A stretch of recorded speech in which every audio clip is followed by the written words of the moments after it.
అక్కడ అప్పచెప్పింది చెరసాల అధిపతి, ఆ పని అప్పచెప్పాడు.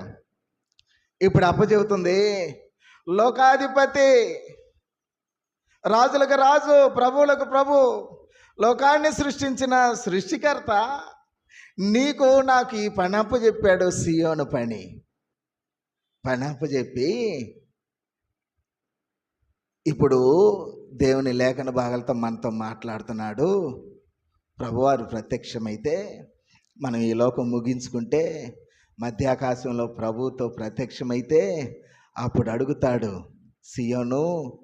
సియోన్లో ఉన్న విశ్వాసి, ఆ రోజున యోసేపుకి చెరసాలను అప్పచెప్పి దేనిని గురించి విచారణ చేయకుండా ఉన్న చెరసాల అధిపతిలాగా నేను నీకు సియోను అప్పచెప్పి సియోను పని మొత్తం తనే చూసుకుంటాడులే అని ఇడిచిపెట్టాను.